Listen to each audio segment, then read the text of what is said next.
अस्सलाम वालेकुम, welcome to healthy food secrets. कैसे हैं आप सब। तो आज मैं बनाऊंगी बीफ का सालन, जो कि बहुत ही सादा तरीके से मैं बनाऊंगी और बहुत ही मज़ेदार बनने वाला है। तो मैंने लिया है 1 किलो बीफ, जिसको मैंने अच्छी तरह से धो लिया है।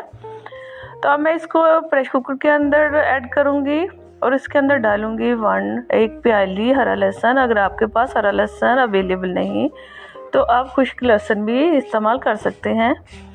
और इसके अंदर मैं डालूंगी टेबल स्पून अदरक का, और 2 लूँगी मैं बड़ी इलायचियाँ और 2 दालचीनी के टुकड़े, जो मैं इसके अंदर शामिल कर दूंगी। और 1 बड़ा कप मैं इसके अंदर पानी के ऐड कर दूंगी और प्रेशर कुकर को मैं तकरीबन 20 मिनट तक बंद कर दूंगी।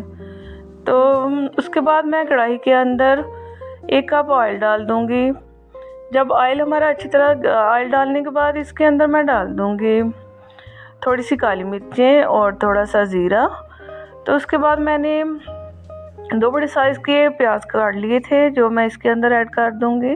तो जब प्याज हमारे सुनहरी हो जाएं तो इसके अंदर मैंने 3 से 4 टमाटर, इनको मैंने बारीक काट लिया था, वो इसके अंदर ऐड करूंगी और थोड़ा सा पानी छिड़कर इसको मैं भूनूंगी। जब टमाटर हमारे अच्छी तरह से मसाले के अंदर मिक्स हो जाएं तो इसके अंदर मैं डाल दूंगी 1 टीस्पून नमक और 1 टीस्पून लाल मिर्च और हाफ़ टी स्पून हल्दी का, और मसाला को अच्छी तरह से मैं भून लूँगी। जब हमारा मसाला घी छोड़ दे तो आप इसके अंदर जो गोश्त हमने गलने के लिए रखा हुआ था वो इसके अंदर ऐड कर देंगे और इसको मैं अच्छी तरह से भूनूंगी।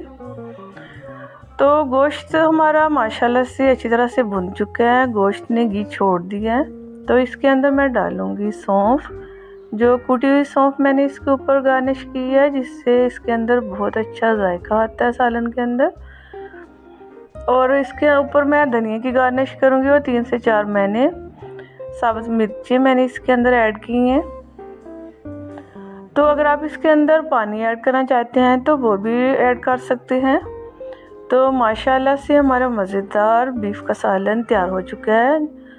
तो आप भी इसको ज़रूर ट्राई करें। तो चलें जी, अगली रेसिपी में आपसे मिलते हैं।